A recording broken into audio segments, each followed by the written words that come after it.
usahanya maju, bisnis dan dagangannya semakin berkembang, hajat dan keinginan serta mimpi dikabul dijabah Allah Subhanahu. Yang belum mantu mungkin tidak mantu, yang sudah menikah mudah-mudahan nikah lagi. Oh enggak, mudah-mudahan cepat punya anak maksud saya. Dan yang belum punya istri sama punya istri sudah belum? Sudah berapa? Mudah-mudahan cepat punya anak ya. Putra putri cucu cicit soleh-solehah. Dan yang punya hutang, punya tanggungan, punya kreditan, punya tunggakan, wah, mugi-mugi oleh Allah dilunasi dan dibebaskan. Dan yang sudah lunas, mugi-mugi boten utang-utang ini. Ala hadhihi al-Fatihah.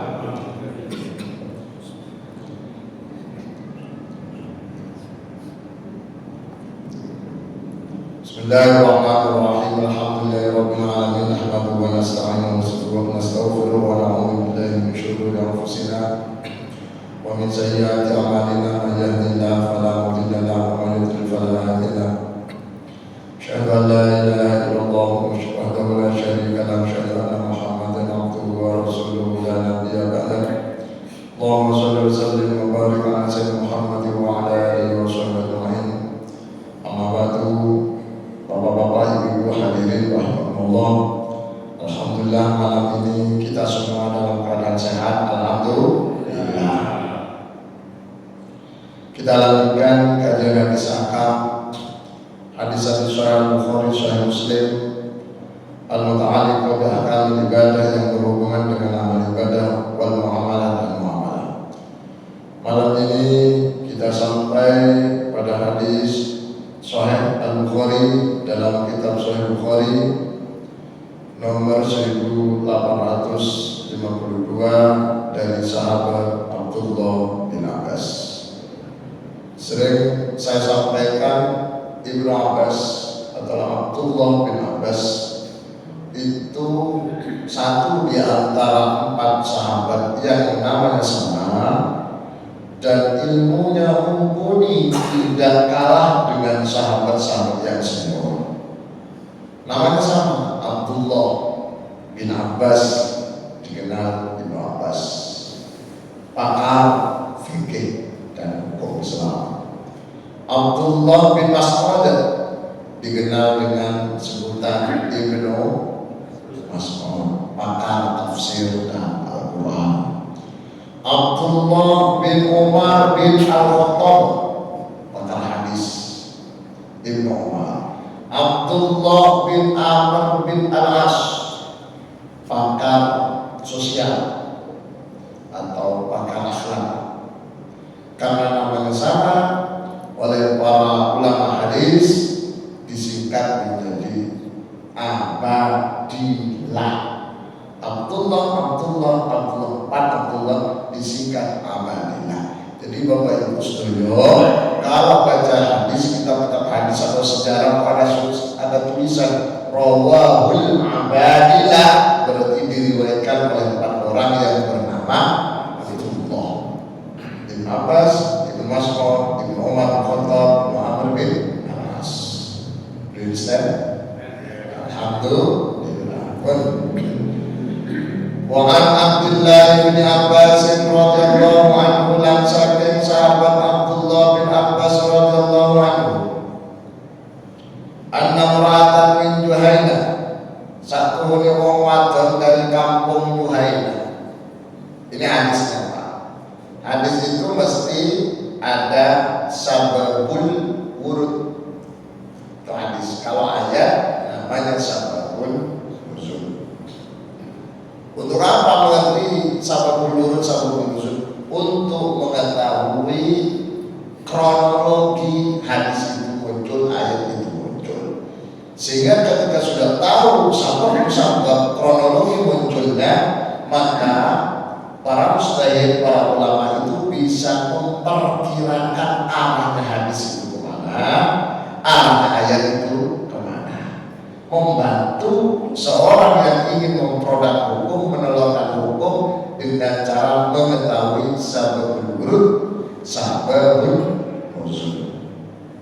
Kalau di Al-Quran ada namanya sababun nuzul.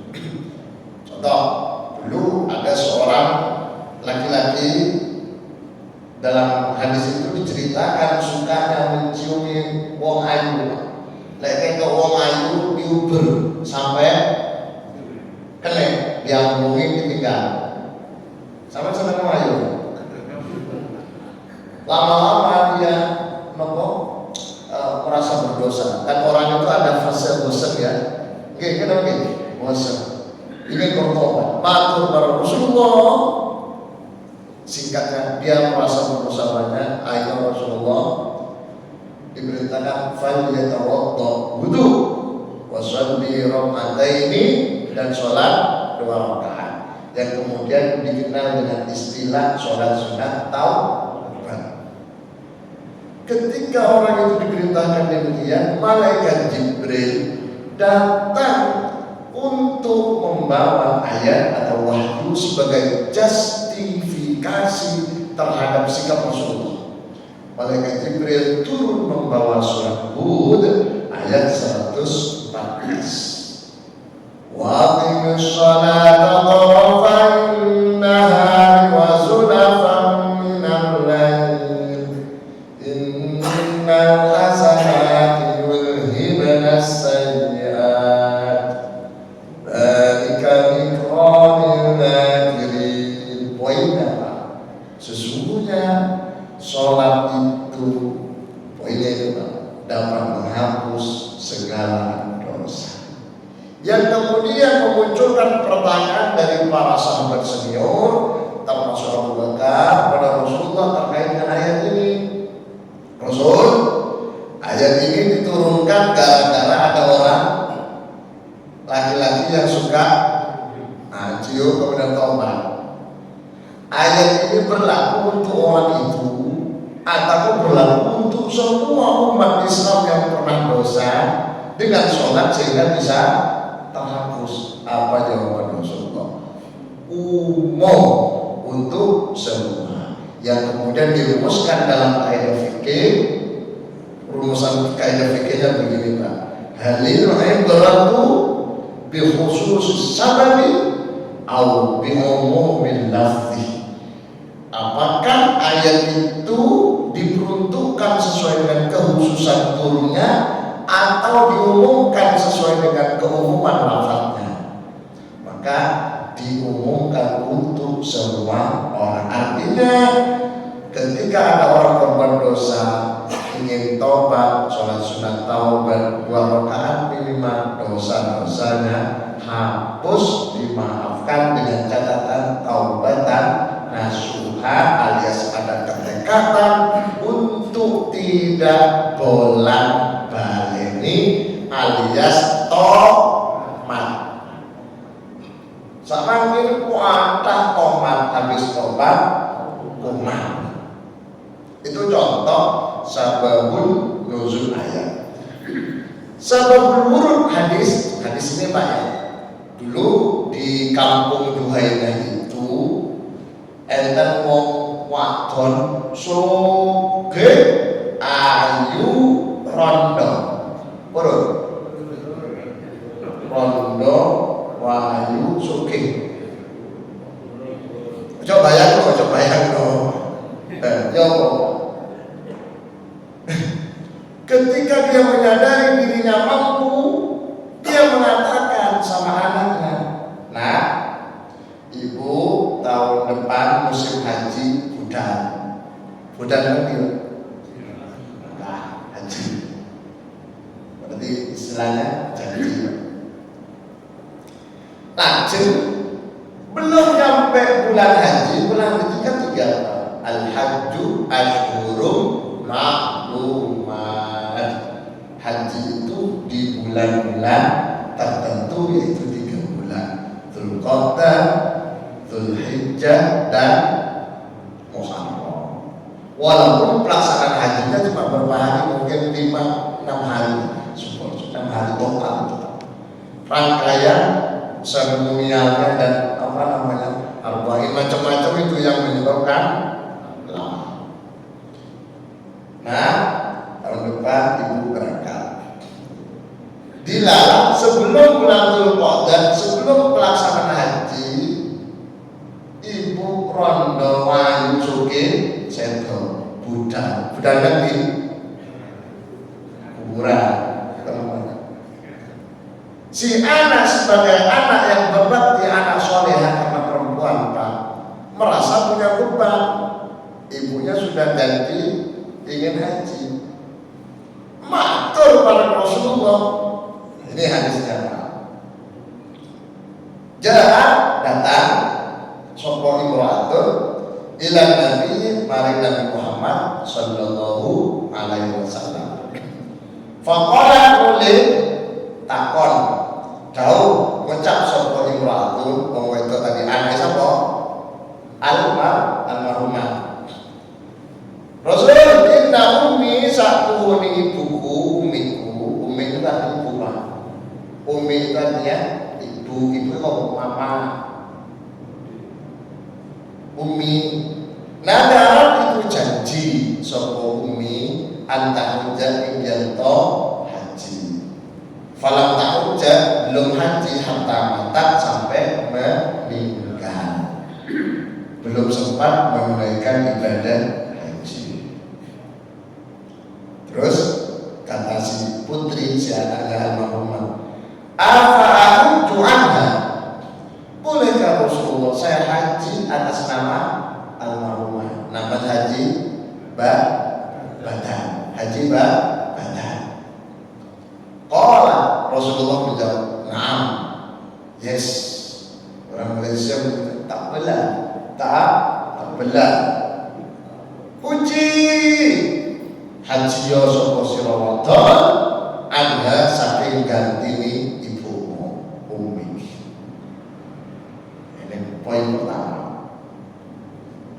Orang yang sudah mati, orang meninggal, jikalau anaknya ingin menghajikan, itu diperbolehkan. Ini menurut mazhab Syafi'i dan Hambali. Sedangkan menurut Imam mazhab Maliki dan Hanafi tidak ada istilah haji badan.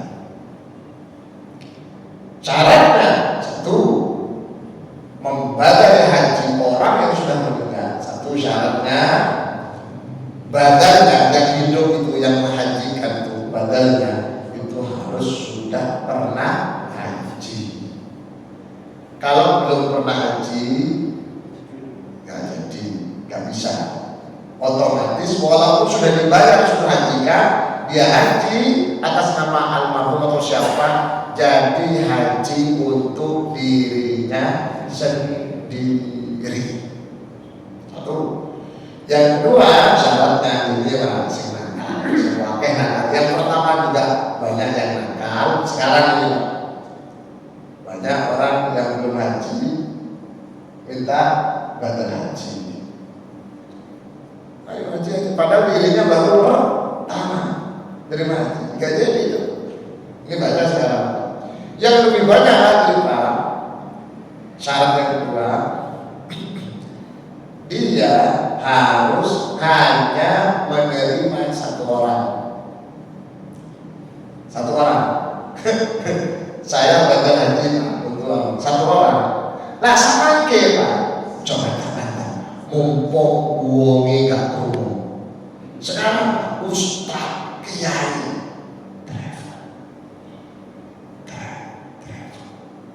buka pendaftaran modal haji 100 orang dilapor kabeh sama kira kaya rolas biyen 5 juta tadi 10 sama ke rolas juta nemu wong baca haji. Wong terkadang gak niat baca haji Pak, tapi sudah diiming-iming ya tertarik semua. 100 orang bayar rolas juta kali 100 pinten 1 miliar. Nah, bisnis sapi kurban belum tentu oleh sapi kurban. Enak bisnis haji. Terus tidak orang kira situ kan, lek 100 wong 100 oleh kira Pak, situ dong 99 atau misalkan oke lah pembimbingnya ada 2, 1 dengan niatan nanti sisanya tak lakoni tahun depan. Tahun depan bukan lagi Pak, 100 lagi Pak. Allah.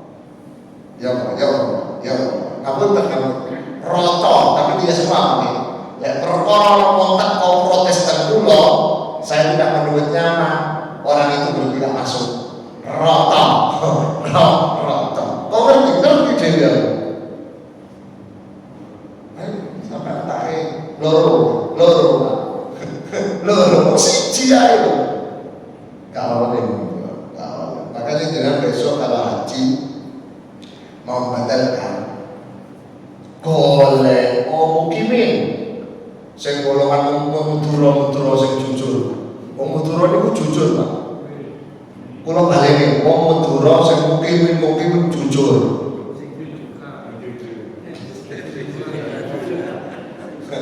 Iku mudura masih segala badan niku. Wes apa nih? Alhamdulillah. Mungkin tapi boleh saya jujur sampai sudah haji sudah gelem haji betul stres bungkus. Kalau mahasiswa namanya PPI Persatuan Pelajar Indonesia, misalkan dari Mesir ada jatah 10 mahasiswa yang kuliah-kuliah itu Pak untuk bantu-bantu ngangkat mahasiswa. Biasa ada rompinya kan. Itu rata-rata belum haji Pak. Rata-rata belum haji. Lah itu dengan badannya haji sama dia belum haji dia. Tapi mahasiswa kalau belum haji bisa gak terima rata kan. Kecuali saya gelem. Enten kok. Nyusewu. Menungso iki. Jenengan menungso boten? Nggih, menungso niku sak pinter alim-alime rata-rata lek kene dhuwit ijo apa bahasa biru. Nggih. Kok oleh kene dhuwit Pak, digolekno dalane sing oleh. Aku ngerti dhewe. Ada seorang terkenal berilmu di Jawa Timur Pak. Oh, kenal kok. Ono uang teko kayak duit Pak, ngerti dhewe 100 juta. Titik apa ya? Mari nonton tak intip Pak, statusnya tak intip. Allah gak konsisten blas golek dalil sing oleh sak durung oleh duwe haram gasa kene 100 iya gak apa-apa. Lah ya apa iku ilmu ne modern cerita iki ana wong kampung mancing nang tambahe wong ansang apa boten gak boleh wong mancing tambah mesti oleh akeh oleh rong karo Pak. Kalau mulai biasa mancing cuma oleh saren, kita itu oleh rong karo ketemu Pak Mudin. Kau Mas mancing kan? Ini tanpa balik haram. Rong karo itu haram. Ono dalile gak sing haram tau. Dan ini kan rong karo siji-siji. Aku sak karo sampean sak karo. Oleh enggak? Wis kapopo. Ojo ini, yo, lah model wong sakake ngoten kecuali kula. Alhamdulillah. Lan jamaah nurul Islam. Wong jamaah nurul Islam boten beda. Alias gak gelem maksud kula. Boten beda karo kula kan gak gelem. Jenengan nggih boten gelem Pak. Puru kayak wong. Lek karo wong tekan gelem, ya lho gak gelem. Konsisten, putih ya putih. Sebab apa? Dawuhnya Rasulullah, pesannya pada saya Nabi, ya Nabi, kata Rasulullah.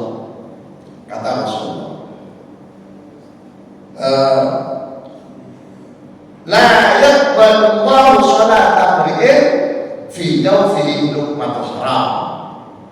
Allah tidak akan menerima sholatnya seseorang yang di dalam perutnya ada sesuatu makanan haram. Sesuatu, luqmah itu sesuatu. Yo,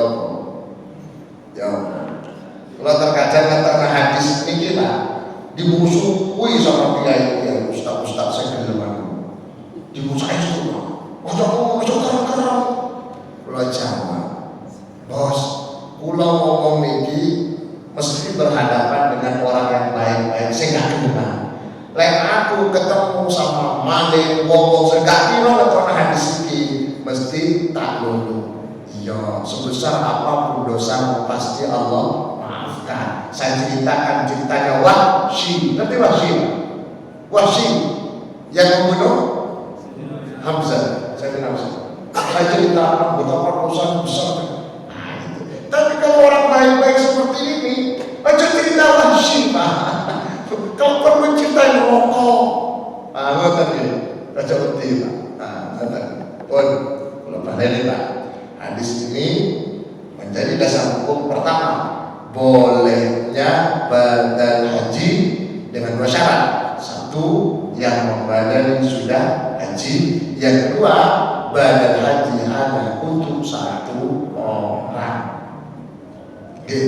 Dan itu pun harus terjadi di musim haji. Kalau Rabiul Awal Pak, nggak bisa. Saya ke Kalimantan pengajian, ketemu rombongan kira-kira 200 orang. Tak mau kemana? Vento mau kemana? Kan bahasa Arab ya. Kamu umroh, subhanallah. Kemana pembimbingnya? Di mana? Umroh ke Tarim. Loh. Kalau ke Tarim bukan umroh, tuh jalan-jalan mungkin ziarah, mungkin suan para ulama. Karena umroh Tarim, nggak bukan. Walaupun diprotes apa ya? Apa? Karena umroh itu ke kalau ke Tarim itu berkunjung sama ulama, ziarah, mungkin talaki, ngerti talaki Pak? Talaki itu menerima apa ya? Pengajian. Tuh, kita lanjutkan. Kata Rasulullah, silakan hajikan orang tua. Kalau belum haji nggak boleh Pak. Ada kasus lain Pak, nanti di hadis berikutnya Pak. Hadis Abu Dawud 1811, hadis Ibnu Majah 2903, Sahih Ibnu Hibban 3988 dan seterusnya, tentang kasusnya Syubromah. Ketika Rasulullah tawaf pelaksanaan haji, Rasulullah kan seperti umat Islam yang lain mengucapkan talbiyah, labbaik Allahumma labbaik, labbaik la syarika lak labbaik. Niku wong tangannya diangkat, labbaik an syukrona, labbaik an syukrona. Bejo dewi dipanggil Rasulullah, sini. Dan Rasulullah, apa maksudnya syukrona? Kemudian orang itu mengatakan, huwa akhun li, saudara saya yang sedang sakit parah. Jadi saya menghajikan saudara saya yang sedang sakit parah. Artinya apa? Orang sakit parah tidak mungkin haji, boleh dibadali. Berarti badal haji itu ada dua, karena meninggal atau sakit parah. Sakit parah, kalau keges nggak boleh dibadali Pak, nggak boleh. Jadi badal haji itu Pak. Kemudian Rasul tanya, mana tadi? Rasulullah tanya, haji jangan nafsi, kau sudah haji? Dia menjawab, lah belum Rasulullah. Hujjah nafsi itu mah hujjah syukrona. Kalau gitu kamu haji dulu untuk dirimu, baru kemudian haji untuk orang lain yang namanya haji badal. Jadi saya ulangi, inilah dua hadis menjadi dasar hukum ulama Ahlus Sunnah wal Jamaah, bolehnya badal haji dikarenakan meninggal. Yang kedua dikarenakan sakit parah, misalkan stroke, tidak memungkinkan untuk kalau cuma lumpuh dan saudara tetap haji Pak. Apalagi zaman sekarang. Dulu ada dalam Sahih Bukhari itu Pak, ada seorang soleh, pemuda soleh namanya Uwais Pak, dari desa Al-Qor yang dikenal dengan sebutan Uwais Al-Qarani.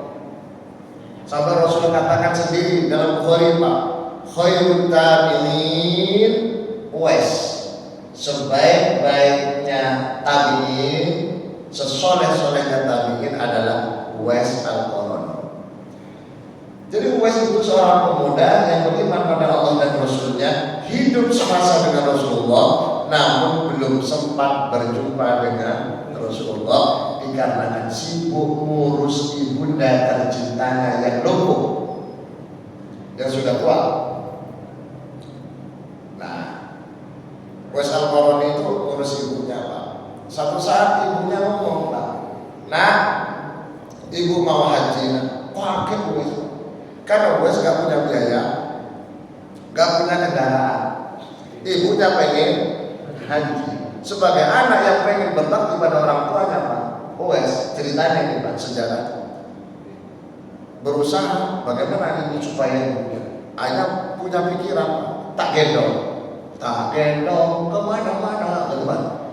Ayah Uwais Qarani latihan apa? Karena Uwais Qarani pekerjaan tiap harinya gembala kambing itu gak dituntut Pak, dipikul. Berangkat ke sawah, kambingnya dipikul, pulang dipikul Pak, sampai dihina sama orang-orang. Uwais edan gila. Ketika sudah ringan ngangkat kambing Pak, sapi Pak ceritanya, tapi sapi kecil Pak, sapi Mesir. Bukan, ada sapi kecil Mesir itu. Buat apa? Betul-betul sapi mini itu digendong berangkat pulang sampai awal dempal kuat gendong sapi Pak, merasa dirinya kuat, dicoba ibunya digendong. Makanya dengan kalau pengen kuat letak gendong sapi Pak, kan Mesir korban. Akhirnya Pak, Uwais Al-Qarani membuat semacam wadah keranjang untuk gendong ibunya. Ibunya orang Arab Pak. Orang Arab itu gak kecil Pak. Karena tradisi di Arab itu Pak, ibu atau istri semakin gemuk itu semakin terhormat. Semakin kurus semakin gak berani keluar Pak. Kalau ada manten, ada pertemuan, istrinya kurus gak datang Pak, malu, istrinya kurang gizi. Kalau istrinya gemuk, dia VVIP Pak, ini melakukan Pak. Makanya kalau perlu panjenengan istrinya gemukan semua Pak. Allah. Nah, oleh Uwais Al-Qarani ibunya digendong, pelaksanaan haji selesai, pulang Uwais Al-Qarani Pak. Selesai ibadah haji, Uwais Qarani lari ke Madinah untuk berjumpa dan berbaiat terhadap Rasulullah. Biar apa? Biar diakui sebagai seorang sahabat. Subhanallah. Nyampe di Madinah Pak, ketemu Siti Aisyah, istrinya Rasulullah. Rasulullah pas safar bepergian. Apa kata Uwais Qarani? Uwais, Tuan Putri tolong sampaikan pada Rasulullah salam saya dari Yaman dulu. Siapa namanya? Uwais, dari negara Qor, dari apa? Desa Qor. Pamit kok susu? Iya, karena ibunya sendiri pulang Pak. Tak lama kemudian Rasulullah datang Pak. Apa? Salib Pak. Siti Aisyah bilang, Rasul, ada orang pemuda dari jauh tadi namanya Uwais. Langsung Rasulullah teriak, hei sahabat-sahabatku, kalian kalau tahu, kalau ketemu Uwais, minta doanya Uwais jebolkan langit. Yang kemudian muncul hadis khairut tabi'in Uwais, sebaik-baik tabi'in, semua perilaku sikap ucapannya dan Uwais Al-Qarani. Akhirnya Rasulullah dan para sahabat mencari sosok Uwais itu Pak. Sampai Rasulullah itu wafat, diganti Abu Bakar, mencari Pak. Tiap musim haji mencari yang namanya Uwais. Abu Bakar Saito sampai Umar bin Khattab baru ketemu. Di masa Umar bin Khattab Amirul Mukminin bergerilya Pak, apa istilahnya, intelnya, ketemu rombongan dari Yaman dan ketemu sosok pemuda miskin pengembala kambing yang bernama Uwais. heran semua, kok seperti jadi presiden. Ketika Uwais dipanggil, ditanya oleh orang, betul Bang Uwais? Betul. Dari kok? Betul. Amirul Mukminin. Cuma ragu Umar menonton, ini benar nggak? Karena nggak potongan. Tapi Umar ingat pesan Rasulullah ketika ditanya oleh sahabat, apa tandanya? Tandanya punggungnya atau tangannya belah? Tangannya belah. Kenapa? Karena ngangkat ibunya. Tali itu loh belah. Ketika tangannya dibuka, betul langsung dirangkul oleh Umar bin Khattab, minta doa. Minta doa. Orang-orang bingung semua. Kok minta doa sama pembala kambing, seorang Amirul Mukminin sahabat Nabi, orang yang ditakuti oleh setan. Akhirnya oleh Umar bin Khattab diceritakan, ini orang kata Rasul sebaik-baiknya manusia dan doanya menimbulkan langit. Langsung ketika dengar kata Umar itu, Uwais langsung berdoa, ya Allah, cabut nyawanya. Uwais Qarani langsung meninggal. Sehingga rombongan yang bersama Uwais dari Yaman gak kuman doa. Kok bisa? Itulah kasih Allah. Model Uwais ini sejatinya sudah ada model seperti Uwais, sudah ada di zamannya Nabi Sulaiman. Ya ayyuhal malaku ayyukum ya'tuni bi'arsyiha qabla ayyatuni muslimin. Hei tentaraku, hei orang-orang, siapa di antara kalian yang bisa memindahkan istana Balkis ke Palestina, sebelum mereka datang? Qala afritu minal jinni ana atika qabla ayyakuma min qabil. Qala afritu minal jinni ana atika qabla an takuma min maqamin wa inni alaihi laqawiyyun amin. Jin Pak acung, Ifrit acung. Tapi Sulaiman, saya bisa memindahkan istana Balkis sebelum engkau berdiri dari tempat duduknya. Berarti cepat kali, cepat. Ifrit, jin, Ifrit. Makanya kalau punya anak dan cucu cocok dikasih nama Ifrit, karena Ifrit itu nama jin. Ini Ifrit sanggup Pak, tapi Nabi bisa mengerti itu jin.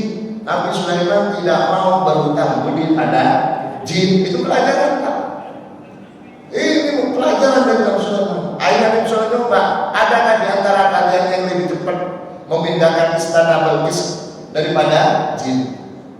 Wa qala alladhi 'indahu 'ilmun minal kitab ana atika qabla an yartadda ilaika tarfuk.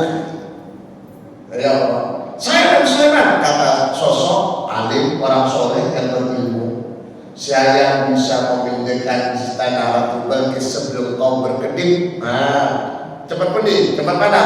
Antara berdiri dengan berkedip. Belum selesai ngomong, falamma ra'ahu mustaqirran indahu qala hadza min fadli rabbi, langsung. Belum selesai ngomong sudah ada istana. Nabi Sulaiman langsung mengembalikan, ini anugerah dari Gusti Allah. Kamu hebat, bosan. Langsung mengucapkan alhamdulillah. Ini pelajaran. Nah, sosok manusia soleh seperti ini, itu ucapannya jebol. Dan itu sepanjang zaman mesti ada, sampai sekarang mesti ada, cuma tidak ada yang tahu. Bukan dilihat dari penampilannya, pakai jas, pakai goblok, pakai jubah potan, tapi dilihat dari hati, keimanan dan amalnya. Bisa datang dengan ini Pak, orang-orang seperti itu. Sebab orang-orang seperti itu dirinya sendiri terkadang tidak tahu kalau dirinya itu adalah orang yang mulia, orang yang dicintai Allah. Gak tahu. Kalau ada orang merasa dirinya orang mulia, seperti tadi saya bilang, saya sendiri itu gak boleh, cuma guyon. Berarti dia tidak mulia. Gak mulia. Orang mulia itu bukan perlu pengakuan, tapi dia manusia Allah yang menentukan dia orang mulia atau tidak. Saya lanjut hadis Pak, belum selesai. Ara'aita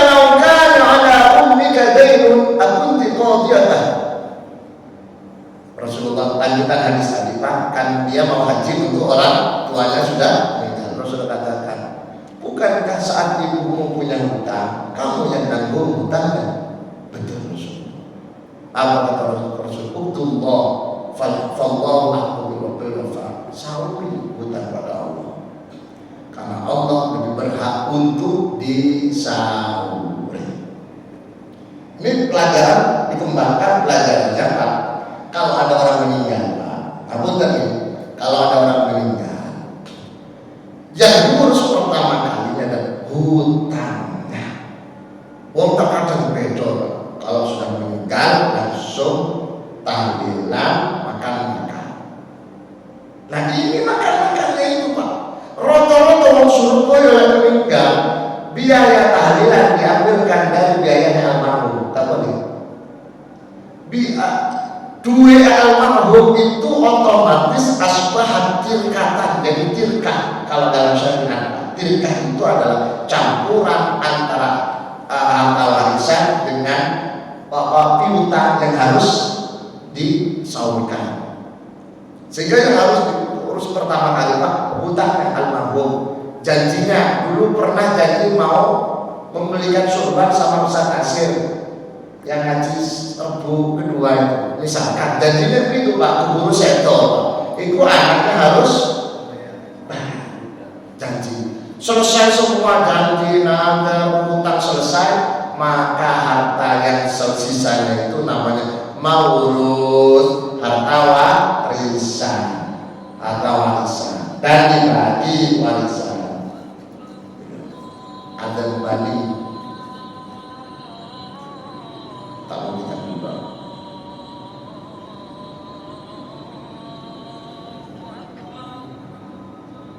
Ya otomatis. Karena setiap kita sini lagi. Sampai mana?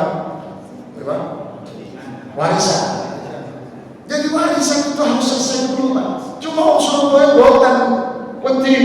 Wah, kuburan itu gareng wis rebutan. Aslinya bukan rebutan Pak. Ingin meringankan beban yang meninggal itu Pak. Dibagi warisan. Oh enggak apa bagi warisan. Cuma nek gak ngerti warisan, telepon lo. Gak sampai selesai Pak. Gampang Pak. Warisan itu kalau jumlah ahli waris itu total 25. Lanang 15, wedok 10.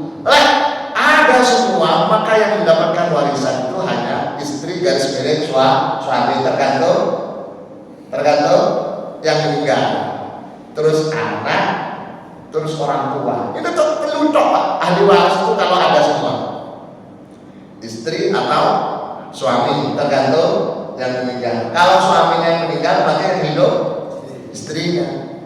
Kalau istrinya yang meninggal, yang hidup suaminya. Jadi ahli warisnya suami atau istri, anak, terus orang tua. Itu 3 betul. Orang tua dapat berapa? 1/4. Istri dapat 1/8. Kalau suami dapat 1/4. Sisanya anak laki dan perempuan. Selesai. Sebentar, nggak sampai semenit selesai. Perkara nominalnya bisa pakai kalkulator. Yang penting prosentasenya selesai.